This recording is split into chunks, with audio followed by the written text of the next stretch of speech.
So welcome everyone. Welcome to this presentation on psychedelic integration in clinical practice, presented by Integrative Psychology and Medicine. Going to give a brief overview of our training and plenty of time then for questions and answers as people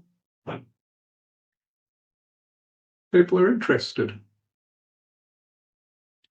That's me, that smiling young man. That's Nigel. We're recording this session, so if people don't want their images captured, please feel free to turn your camera off anytime. My background, I'm a counselling psychologist, and I've been involved in non-ordinary state work now for just on 40 years.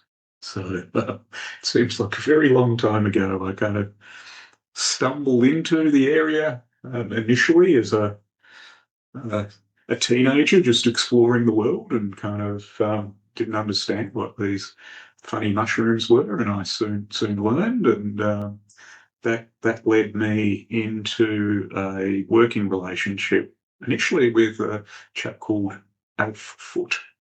Alf was my first main mentor in this work, and he was an interesting man. He was a Methodist minister. He was a communist, and he was also a psychologist. Looked a little bit like Gandalf the Grey.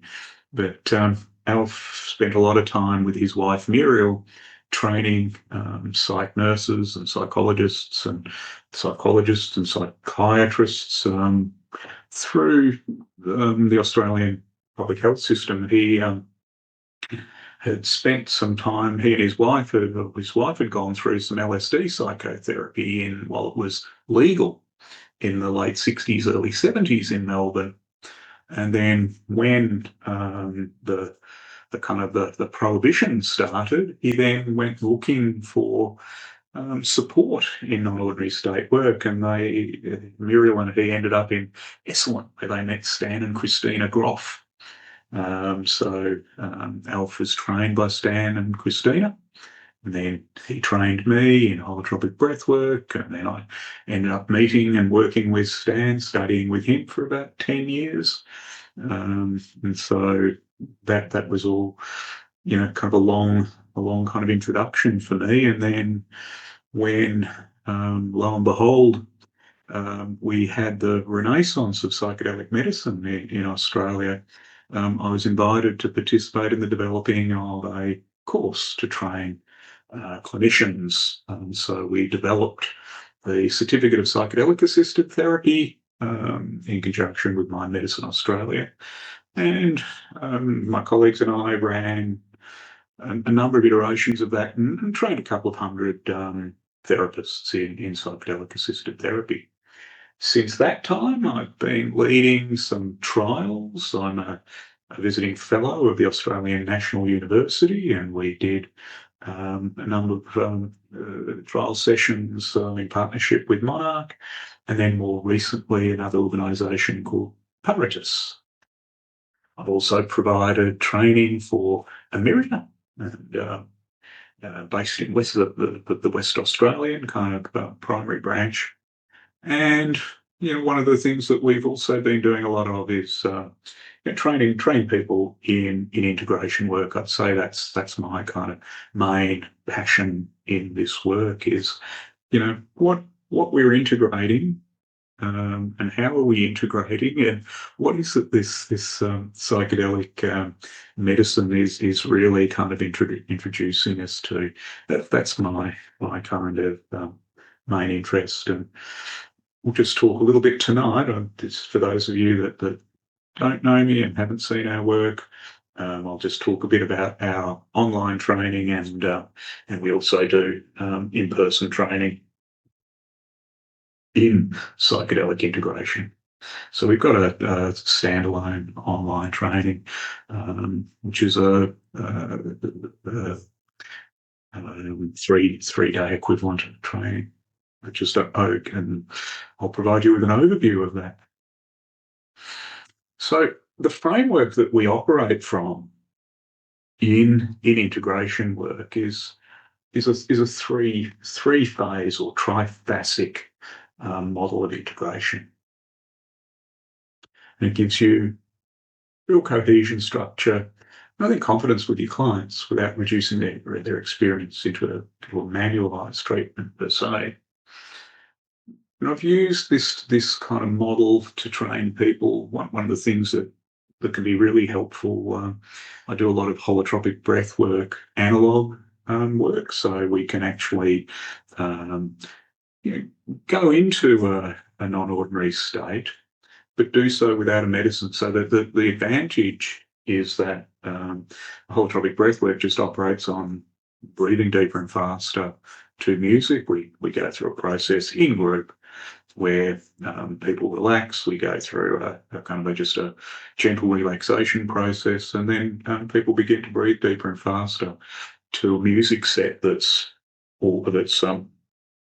being pre-prepared. Music set runs for about 3 hours. So it's a 3-hour session, and we use that as an analog just so that we can demonstrate preparation work, we can demonstrate support during session, and we can also work through the integration process. And the advantage of doing it with the breath is that, at any stage, if people don't wish to continue, they just stop the altered breathing process, rather than if we're taking a medicine, we're basically then just waiting for it to work through. So it can be a really useful tool.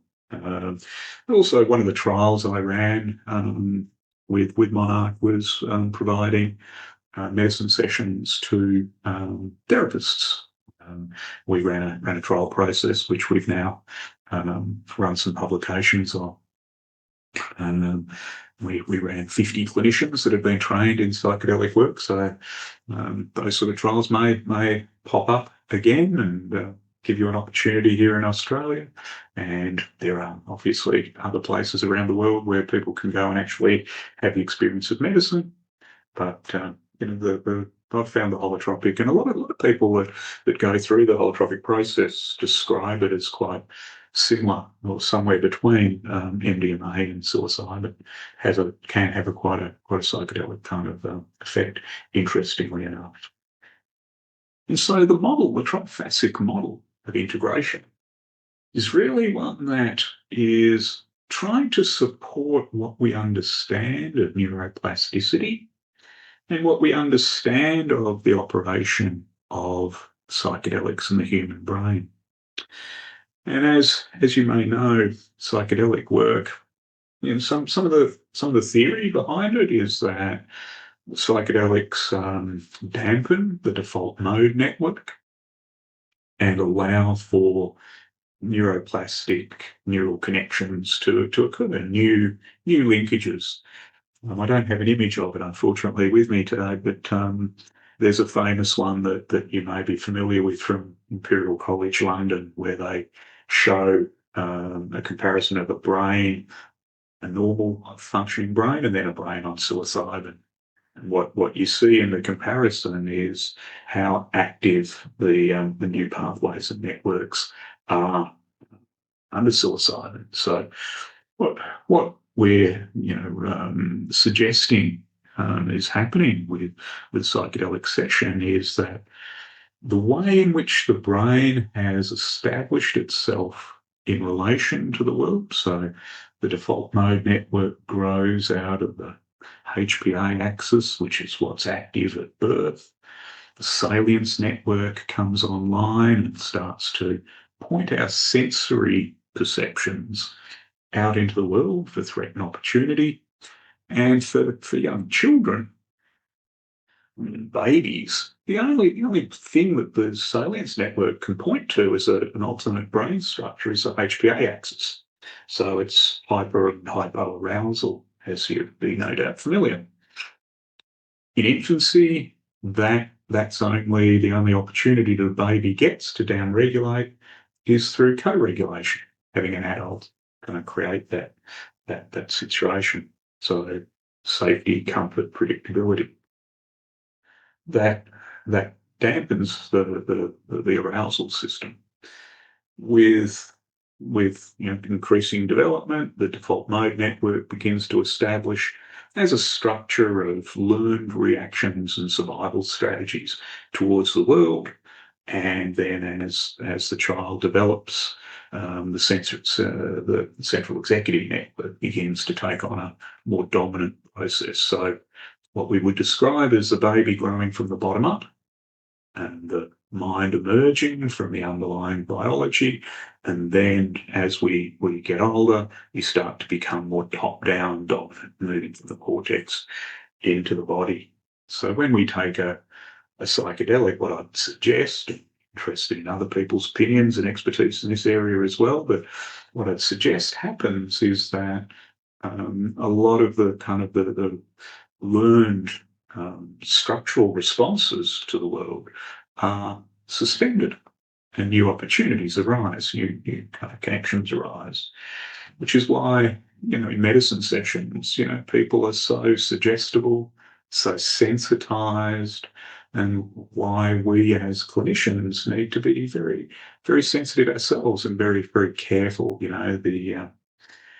One of the sensitivities that we have in non-ordinary state, to the simplest touch, someone bumping us, can have repercussions through whatever the person's going through in the non-ordinary state. So it becomes really critical that we hold space, we hold predictability, we hold a place of safety for the client while they're journeying in the non-ordinary state. And then as the effect of the medicine wears off, when people are in their most florid neuroplastic states, that's when we talk about phase one of the integration process. And this often involves just support. That's when we invite people to draw. So what we're doing in the artwork is just entering the symbolic register of our mind, very powerful organizing process without bringing too much interpretation in, without engaging cognition, without reigniting the default mode network and returning to previous state. We're holding the experience as clearly and rawly as we can as someone's emerging from the medicine state. Might support them if they're wanting to talk, and just really the idea in that early space is just to be supportive, just to listen, just to be a safety figure or a mirror, and allowing these new neural pathways that people are exploring, allowing them to stabilize. That's what we would consider phase one. So we're really trying to help people to mark novelty, mark new experience, mark what they might not have experienced before. I remember one woman coming out of a psilocybin session. She'd been deeply depressed, and she's in trial for treatment-resistant depression, but coming out and just recognizing, she said in the first that she sort of came out of the state, just recognizing what connectedness was, something that she'd never experienced growing up, but she really felt it in her body. And what we do there is just help her mark it, note it, experience it somatically, and she drew some beautiful images of it. That's in the the kind of the immediate minutes and hours after the medicine session. And then what we'll generally do, this is the kind of structure in the trial space as well, is the next day we start to enter into phase two integration. And in phase two, it's really just helping to extend and stabilize the view. People will um, narrativize a little bit more. They'll talk a little bit about the experience, and the therapist goal there is to really just help again further make sense of, further integrate the new experience that's hopefully emerged from the medicine session. Neuroplasticity lasts, something like 5 days after the event. So it's in this phase where, these new neural pathways have opened and are being explored that we work to stabilize the view. And then phase 3 comes a little later, maybe 5 days, maybe 3 days. But this is where we start to really sort of do the sense making, the interpretive work, and that's where kind of more of the kind of therapeutic models will start to kind of emerge, and therapists will work in whatever way their trial is structured, or what kind of the model of work is about. So these 3 phases. So immediately after the medicine, in the few days immediately after, is phase 2, where we're really working with this kind of establishing neuroplasticity, really reinforcing the novelty before working into the interpretive side of things with phase 3. And this is really quite helpful to trained therapists as well. So I've done a recent round of training using the holotropic model to really give therapists that quality of just how raw the experience is in phase 1. And then moving into phase 2, the need to kind of provide a little bit more support. And it's interesting how nuanced the work can be when we're working in this way, and just how counterintuitive it is in some ways for a therapist to slow down their movement into kind of more of the meaning-making side of the work, which is what we all, we've all spent our working careers learning about and practicing. So there's a quality of what my old mentor Tab Sparks would talk about, doing, not doing. The holotropic breathwork manual is titled "Doing, Not Doing."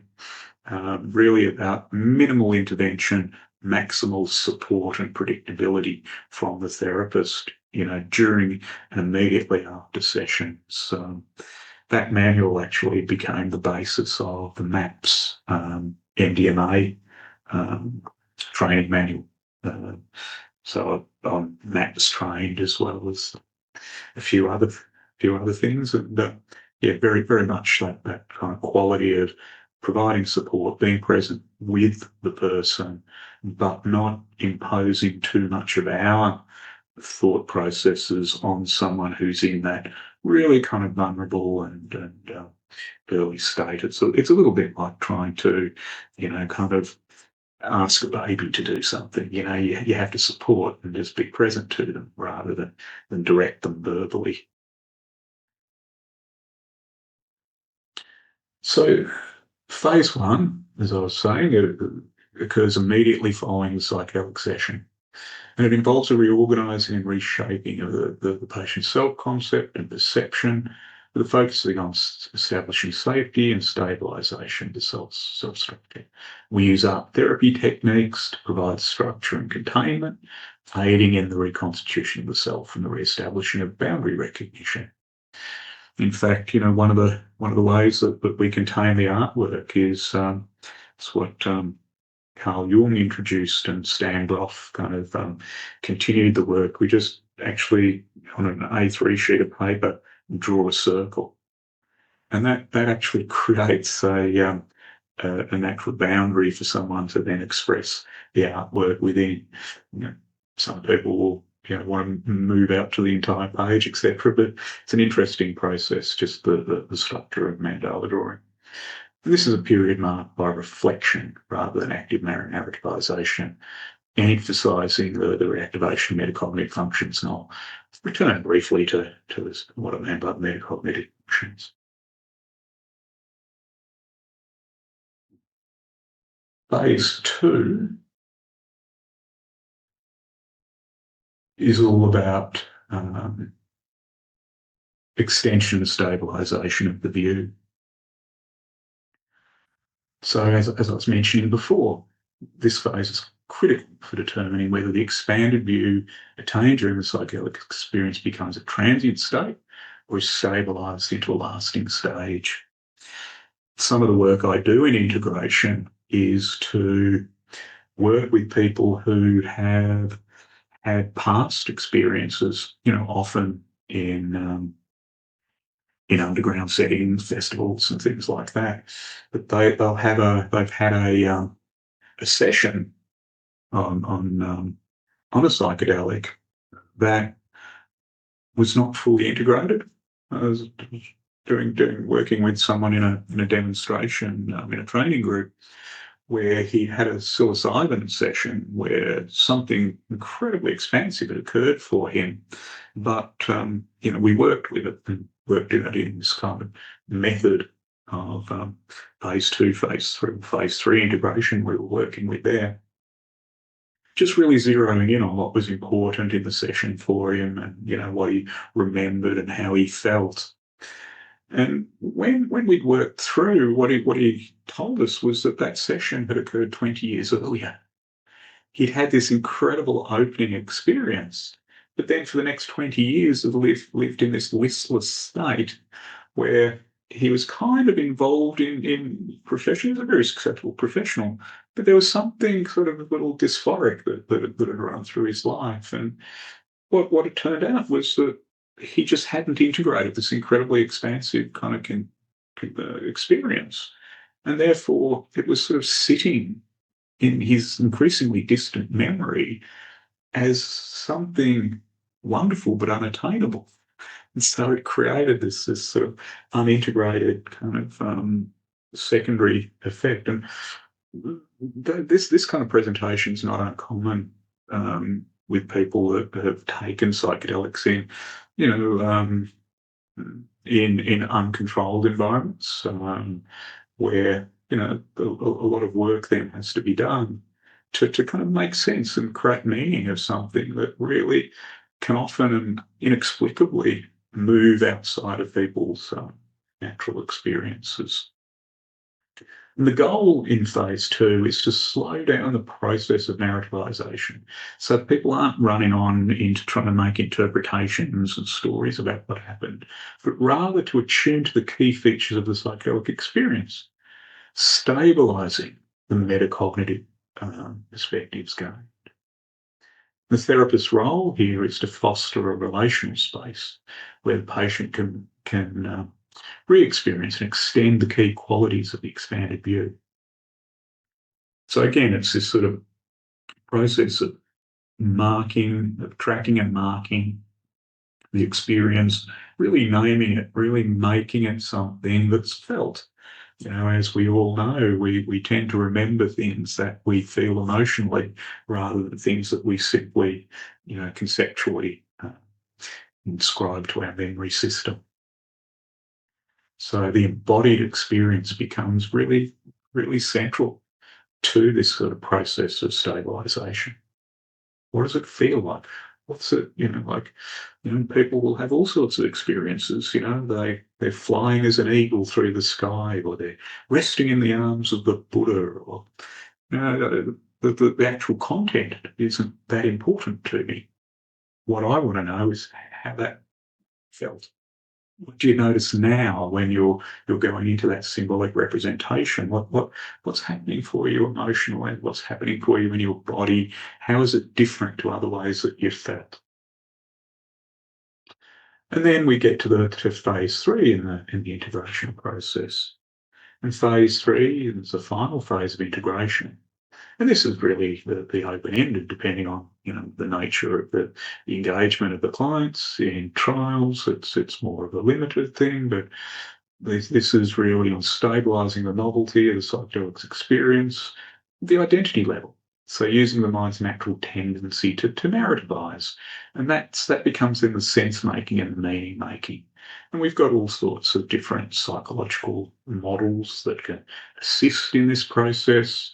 and help to kind of create structure as people are really working through this more kind of, would say explicitly top down, but it's a combination of bottom up and top down processing by this stage. And this phase employs more traditional, as I said, psychotherapeutic approaches to process residual material and to integrate the psychedelic experience into a new self-narrative. That's, really the promise of psychedelic medicine is not, the one of symptom suppression, which is, the fairly dominant mode at the moment in um, psychological intervention, medical psychology, psychiatry.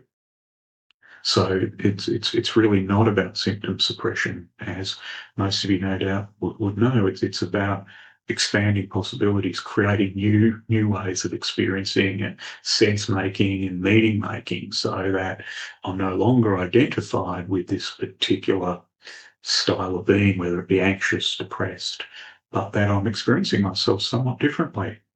And that anxious, depressed is part of me, but there's all this other experience here too that I now am starting to learn to make sense of.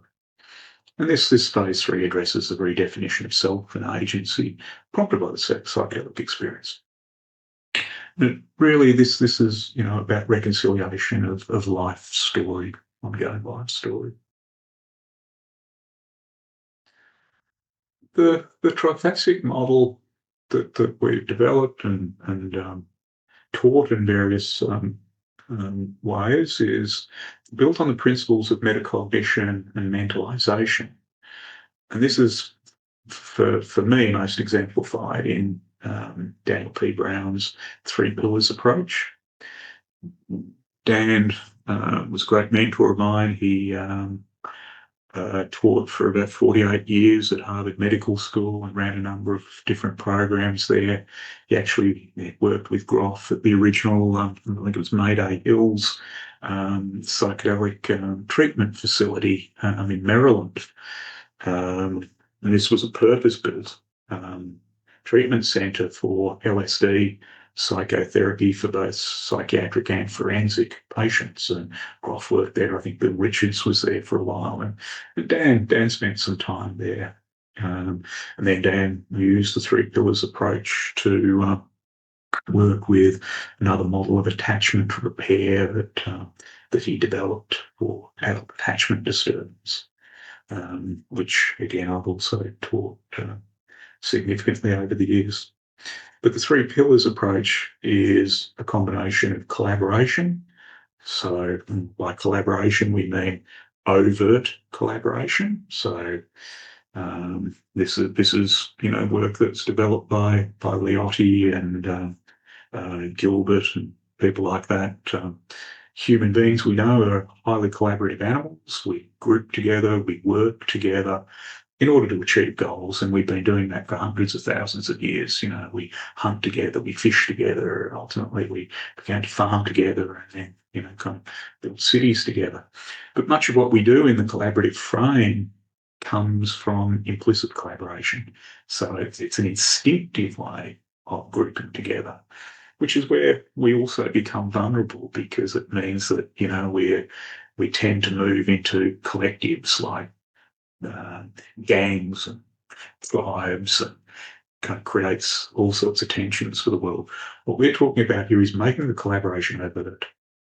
So we understand that we are collaborating. We set up conditions in our therapy, and this is part of the preparation work. If I want to be able to be as transparent as I can, so I'm going to invite you to be as transparent as you can. Let's talk to each other and really understand the principles of engagement here, so that you can trust me, I can trust you, that we can have real clarity that, when the inevitable ruptures occur, that we know that there's a place that we can return to, where we can discuss and we can work through, because whilst we may have a lot of difference and we may, from time to time rub each other up the wrong way, we have this agreement to work in a collaborative frame that opens the space to clarity, predictability, which is what the human brain seeks more than anything else is predictable outcomes. It doesn't like unexpected novelty. So collaboration overted creates a predictive frame. And in this way of thinking, metacognition has quite a specific view that is somewhat different to what people may be familiar with other forms of metacognition. The term itself entered into our vocabularies, therapeutic vocabulary, in 1979. Flavel's work on thinking about thinking was the initial introduction of metacognition into our psychology. What it's come to sort of mean over time, though, is something a little different. And what I'd suggest metacognition is really the observation of all of our internal states. So it's being able to see the sensations that are moving throughout our bodies, our minds, our brains. It's being able to see the affects and emotions and the symbols and the memories. And it's basically a way of seeing the way that our mind is operating, not just internally, but in response to relationships around us, and in broader sense, in response to the world in which we're embedded. So metacognition at this level is an observational quality that carries with it recognition of sensation and feeling and meaning and purpose in a kind of a here and now view. The way we achieve metacognition is through a mentalizing process. Mentalizing is something that it's really central to the work of Bateman and Fonagy. And mentalizing is really about relational observation leading to clarity around mind itself, mind of other. It's kind of an observation that leads to what Fonagy calls reflective functioning, which in Dan Brown's model of metacognition would be the basic level of metacognitive use. So mentalization and metacognition are kind of interrelated, but somewhat different kind of processes. Dan's sort of use of metacognition was developmental, and that makes it a little different to the other utilizations of the term. So collaboration is a meta approach, metacognition is a meta approach, and then that drills down into treatment. So this is what informs our psychedelic integration, creating the collaborative frame, creating this predictive trust, this agreement that we're going to be as open as we possibly can be, that we'll have agreed rules, that it's not about me being the therapist and power figure telling you what to do. It's about agreeing to a way of working, which might include timeliness, that might include behaviours, that might include language, it might include a whole series of things that we agree on to create predictability in order to make the most opportunities to develop more nuanced metacognitive views through, in this case, it's through the use of the psychedelic or pathogenic.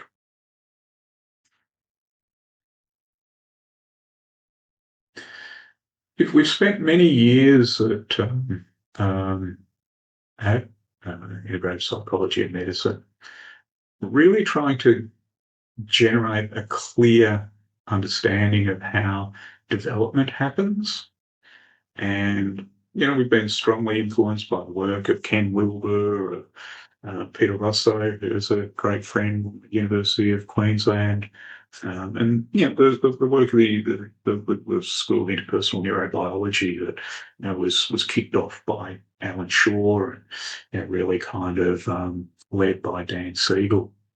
Alan Shaw was part of a group that Dan Brown was leading at Harvard Med, and they ran an annual trauma conference. And a lot of the ideas that that have come into interpersonal neurobiology and the understanding of how a mind emerges from a brain really comes from that work on those conferences. Peter Russo had his own kind of developmental map that he worked on, and that was really the basis for the work that we've done, along with all this other kind of understanding. And if people are interested, I won't go into a lot of detail of it here, but we've released it on our education portal if you're interested. We basically look at the way that we develop from conception right through to these what we describe as the pre-personal stage, which is the stage from conception up until the capacity to communicate through some form of rudimentary language, which is where the personal begins. And then there's something beyond the personal that we describe as the post-personal. And this is where a lot of these kind of experiences that come up in psychedelic work, people have these expanded states, and they have these, what classically called numinous experiences, which are often correlated with the change process in psychedelics. Some sudden and very, very different way of experiencing self and world just emerge through the medicine.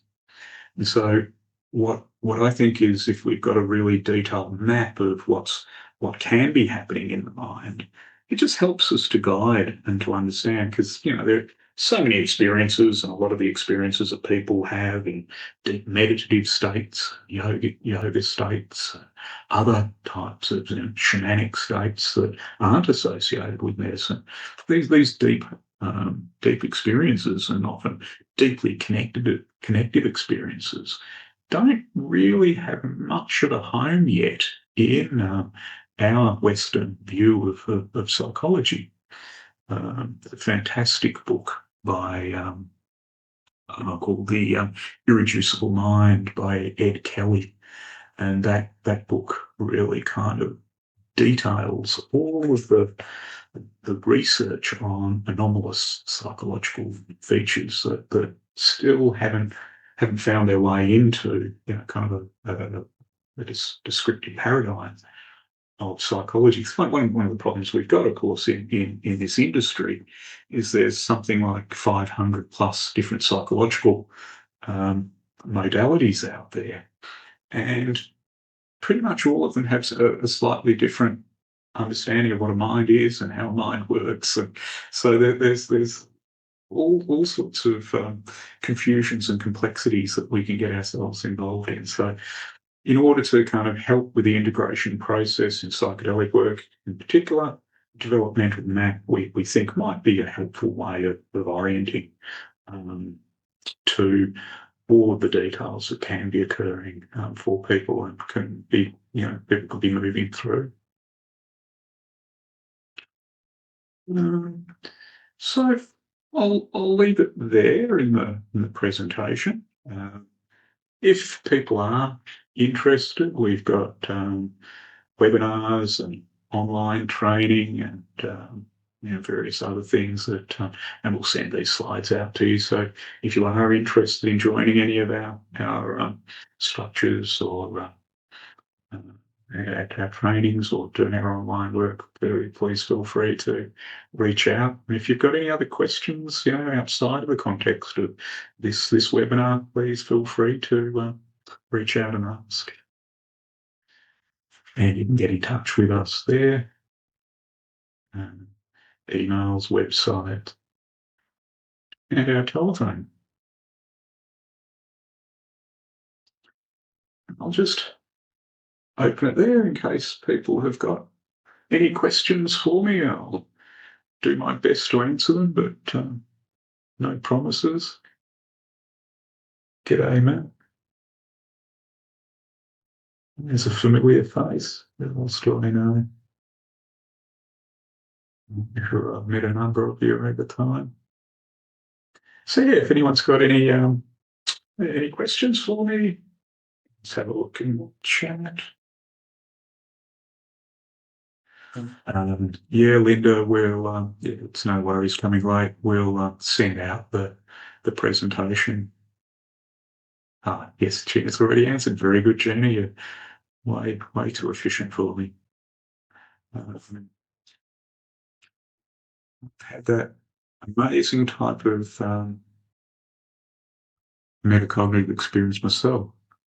Ketamine for pain, where I did telehealth trauma work and showed with Dr. Joe Dispenza's work, deliberately during the week on but no integration work afterwards recently and a few years ago too, so I can attest it's been very important. That said, the experience of my ancestors surrounding me was extremely important to me during energy healing distance session on ketamine, but the feeling of it is still hard to tap back into now, just a few weeks later. So I think from a practitioner perspective and my own, helping to hold on to those benefits, the new narratives you say, could be incredible. Yeah, very much meaning out of my ketamine experience. Yeah, this is really a very, very important part of what we're doing is trying to understand. It's a different orientation to mind that we're really working with here. You've got your hand up, Matt. So, Nigel, I was just going to ask, and if this is more relevant for a supervision session, that's no worries. Um, Blocks to integration, really, during integration sessions. What common hindrances do you come across? What comments, David? What common hindrances, what common blocks, barriers do you come across in sessions with clients to integration? If that makes sense. Yeah. I mean, goodness, there's lots of I guess probably the main thing is people stretching to create some conceptual understanding of something that can't fit conceptually into the experience. And so there's a sort of at some level there's a requirement for a really profound trust in self to recognize that kind of whatever is happening in your bodies in sensate terms or emotional terms is the important thing, and the kind of the symbolic representations are not quite so important. But what people will get caught on is, what does that mean? This happened and that then happened. What does that actually mean, and what does that mean for you? That's the kind of thing that people will get to. People will also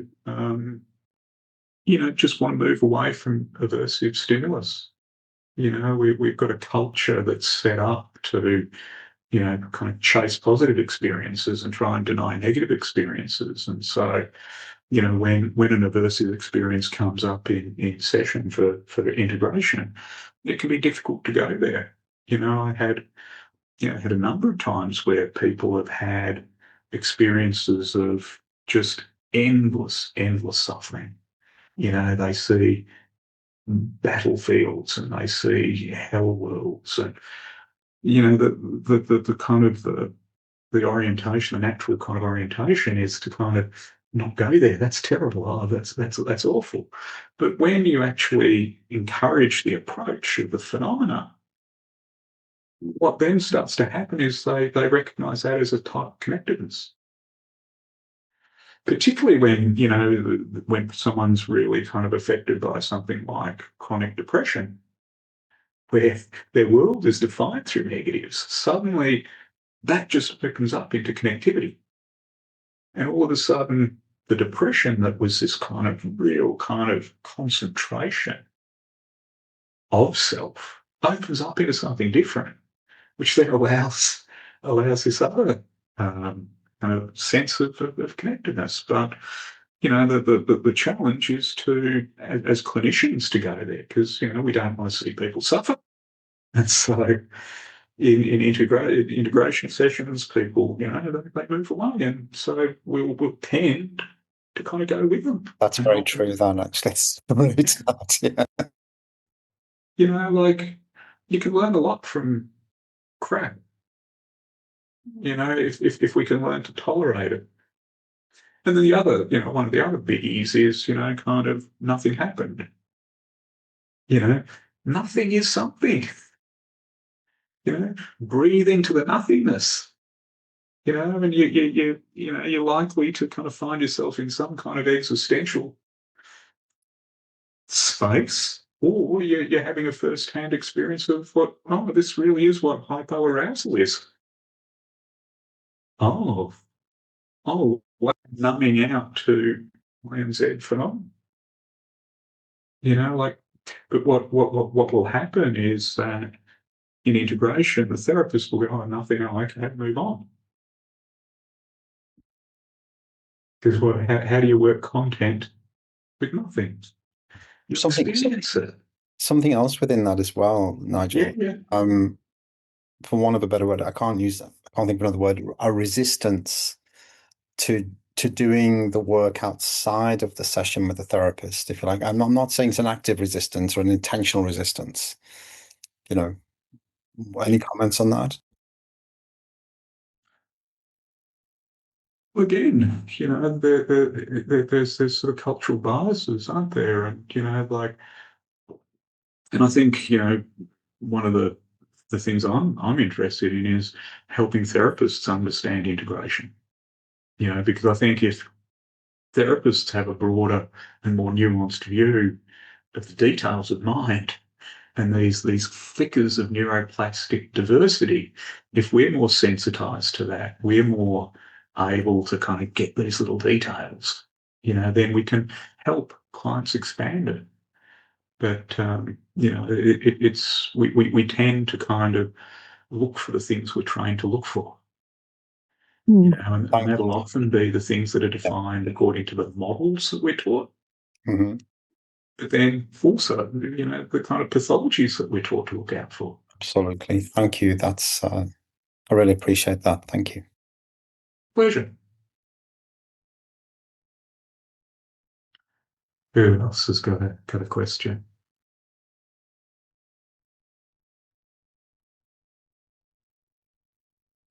Yeah, Sharon. Thanks. Sorry, I couldn't figure out how to do it.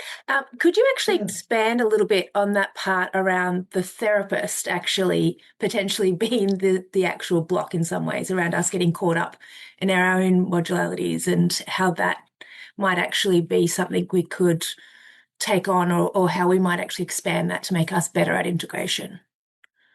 Yeah, one way of thinking about it is, in kind of interpersonal interaction, there's kind of three things that we do. We either get in a conflict with each other, we collude with each other, or we learn how to collaborate.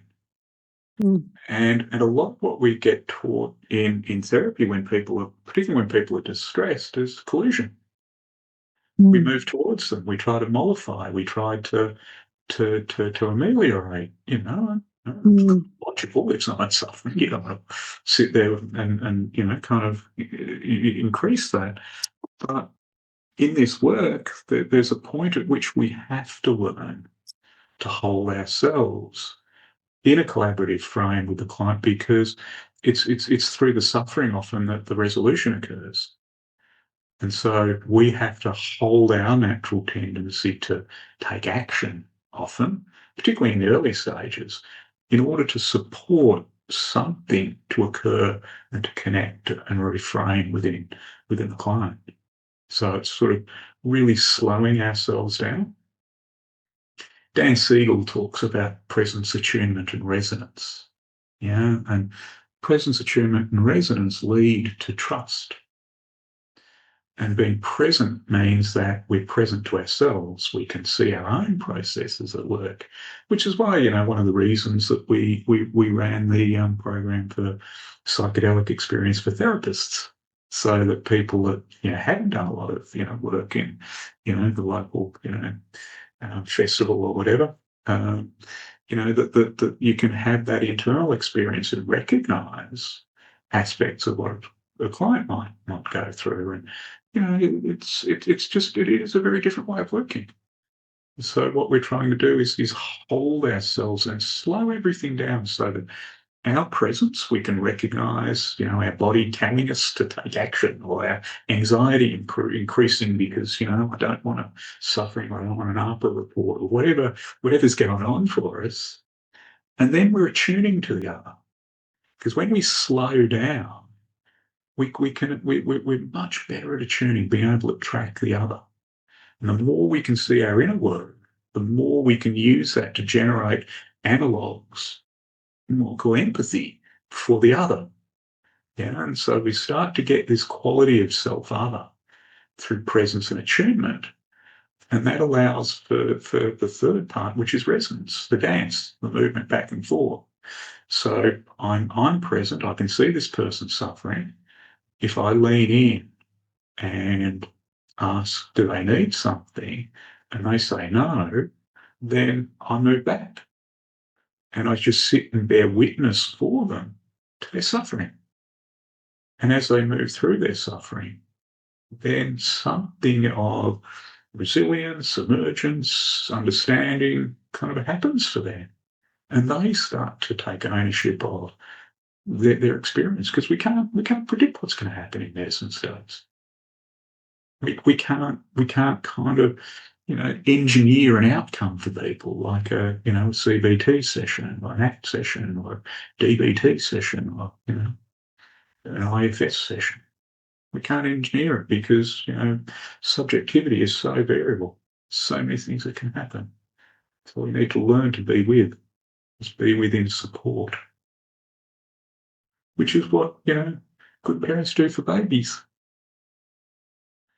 They create the space for the baby to grow into and explore.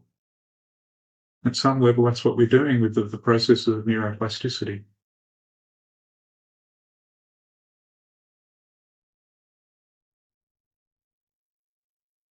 Thanks, Sharon. Thank you. Anything else?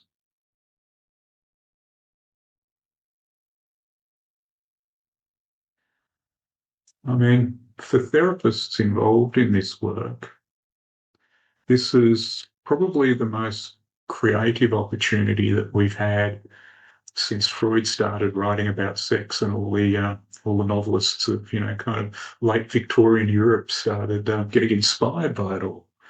We could talk about naughty stuff and put it into artwork, and Freud is not popular because a lot of psychologists sort of followed him.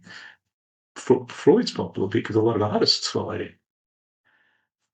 And there's something, really, and novelists and writers and poets.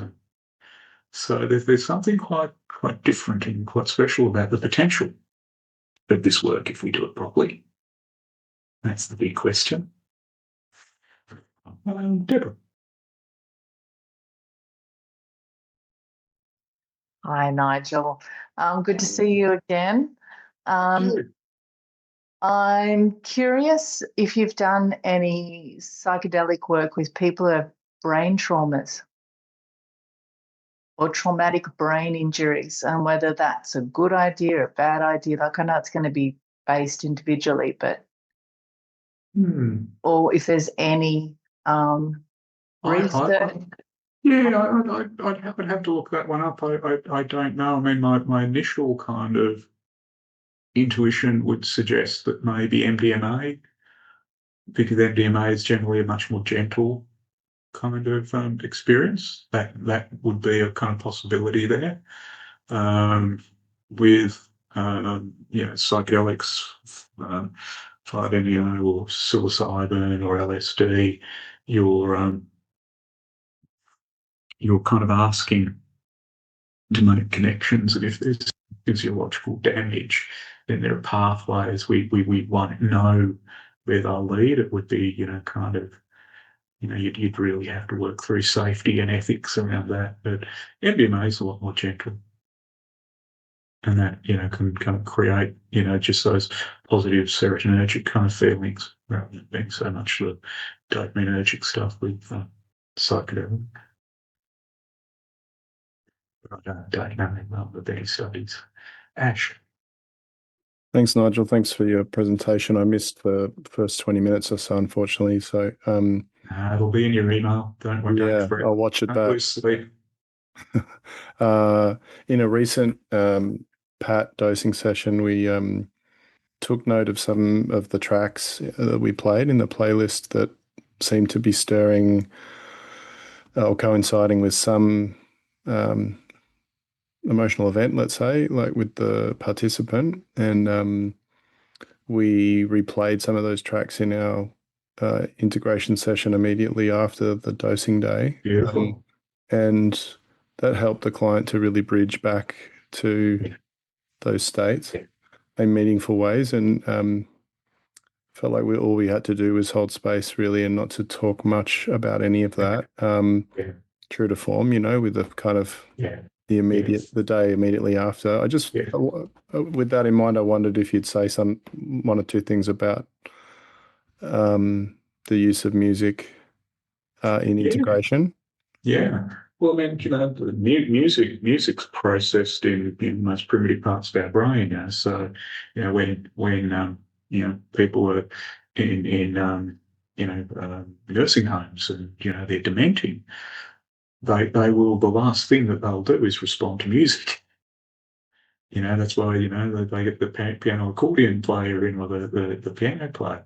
Our brain responds to music, and it responds at the pre-personal level. It responds at the sensate and affective levels, which is where kind of the really rapid building. That's the baseline of the default mode network. So what you're doing in kind of re-triggering or it's a reinforcing that you'd be doing in replaying the music, is helping that person again just ascribe and associate what they felt in the session associated with the kind of the pairing of the stimulus. So the replication of the music helps them re-experience whatever it was that was meaningful during the playing of the music in the first place.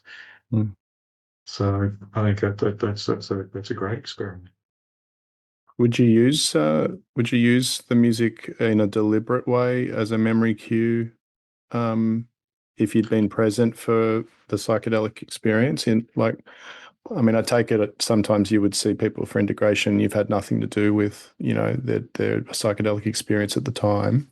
But would you use it deliberately as a tool like that? Yeah, definitely. I mean, I haven't thought about it in such a purposeful way. That's a fantastic idea. But certainly, there are times where you would play music in integration sessions and invite people into the experience because they're engaging at this kind of precognitive level. This very early symbolic level of organisation. So it's a much quicker way and a much more often more meaningfully remembered way of transcribing and reinforcing a new pathway. Thanks. I appreciate your take. Yeah, thanks, Ash.